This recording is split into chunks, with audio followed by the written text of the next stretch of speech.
السلام عليكم ورحمة الله وبركاته. ازيكم حبايبي؟ عاملين ايه؟ صباحكم مشرق بنور الله. اللهم صل وسلم وزد وبارك على سيدنا محمد في كل نفس ووقت وحين وفي الملأ الأعلى إلى يوم الدين. النهاردة يا حبايبي هنعمل الجلاش الحلو بطريقة ان شاء الله هتعجبكم. هي بصراحة ربنا كل اللي بيدوها من ايدي بيسألني على طريقتها، مع ان يعني ما فيهاش اي حاجة، بس هي فيها تركة بس.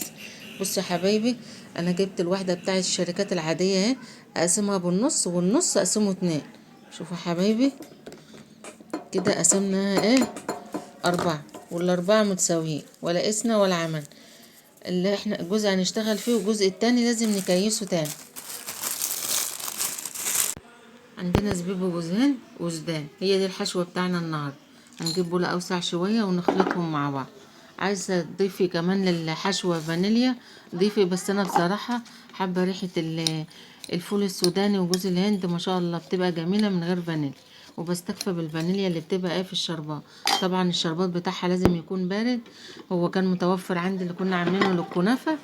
وهنا يا حبايبي السمنة على زيت تكون سخنة، يعني سايحة من بعضها، ما تكونش مقدوح، احنا سخناها بس. ومعانا الفرشة، وهي دي ادواتنا يا حبايبي. بسم الله الرحمن الرحيم، يا بركة بسم الله.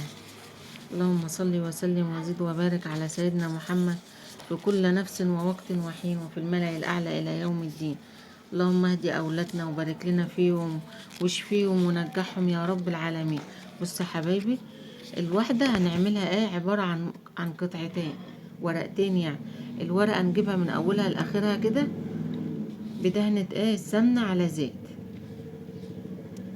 ما تخافيش، كل الدهان اللي هيبقى فيه ده هوريهولك بعد السوا، هيندرد كله وهنصفيه قبل ما نحط الشربات. كل الدهان اللي احنا هنحطه المادة الدهنية اللي انت استعملتيه، سمنة على زيت، سمنة بس، اللي يريح. بس انا بصراحة بحب السمنة على زيت اللي بتديني قرمشة وطراوة حلو. بصي يا حبيبتي، هنحط معلقة كده ما نكترش. هنقوم جايبين الطرف عاملينه كده ايه مثلث كده، تمام. نقوم جايين عاملينه اليمة التانية، ناخد مسحة كمان. شوفي يا حبيبتي، نعمل واحدة كمان اهي عشان تشوفي. هنحط كده معلقة، نحاول نجيب زبيبة كده. بس يا حبيبتي عملناها مثلثة دهنة زيت، ونقوم جايين عاملينها خفيش من المادة الدهنية دي. كل ده هنقوم جايين عاملينه ايه مصفينه ان شاء الله. بس يا حبيبتي سمبوكسات كده. هنجيب بقى يا حبايبي الصينية اللي احنا هنشتغل فيها، ونقوم برضو دهنينها ايه مسحة زيت كويسة كده، ونقوم رصين بقى.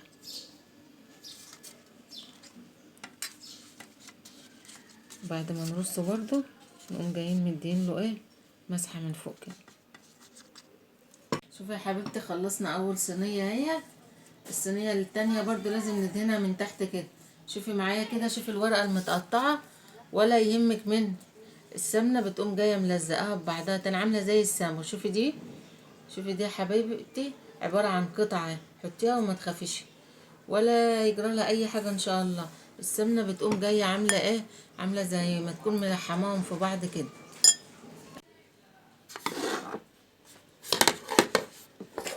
الكمية كلها يا حبايبي اللي اتعملت ندهنها برضو من فوق كده. مفيش ورقة تلاقيها انها ناشفة، لو ناشفة هتكسر معاكي.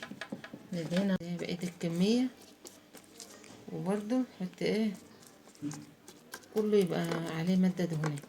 نسويها بقى في الرف في على 180 على الشبكة. شوفي يا حبيبتي، نحطها كده ايه في الرف الوسطى. مع الجمال، شوفوا الحلاوة لسه محمرش. هنحاول بس نداير الصواني اللي هنا كده بحيث تبقى النار متساوية، مش هنقلبه بقى لما يحمر من تحت. شوفي يا حبيبتي احمر من تحت اهو، نطلعه بقى نقلبه.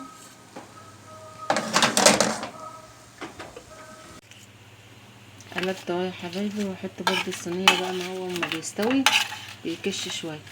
هقلبه احط الاتنين في صينية واحدة يا حبايبي. قلبته كله اهو، نسيبه بقى الوش اللي تحت الاخر برضو يحمر كده. شوفوا يا حبايبي السوا ما شاء الله من فوق زي تحت ازاي، اللهم بارك. كده بقى نطلعه خلاص. شوفوا يا حبايبي اول ما يطلع بقى ويبقى محمر واخد سواه، نقوم جايين ايه عوجين الصينيه كده بحيث ان الدهان كل اللي فيه هيقوم جاي نازل، نقوم جايين مصفيينه ونستخدمه في مره تانية ان شاء الله لجلاش او لكنافه. اهم حاجه يبقى حاجه امن اللي هي تصفيه وتحفظيه في قلب التلاجة ولا يجراله اي حاجه. اهو يا حبايبي نص معلقه فانيليا بقى نعملها في شربات يكون بارد تماما. نقوم جايين بقى بسم الله الرحمن الرحيم، سامعين الاصوات الجميله. نسيبه يتشرب خالص وبعد كده نصفيه برضو من الشربات تاني. شوفوا يا حبايبي الجمال، اللهم بارك. سامعين الصوت الجميل ما شاء الله. كوبايه قهوه بقى للمزاج العالي والف هنا وشوفوا. ما تنسوش اللايك لو عجب وطلعتوا من الفيديو باي حاجه مستفيدينها. السلام عليكم ورحمه الله وبركاته.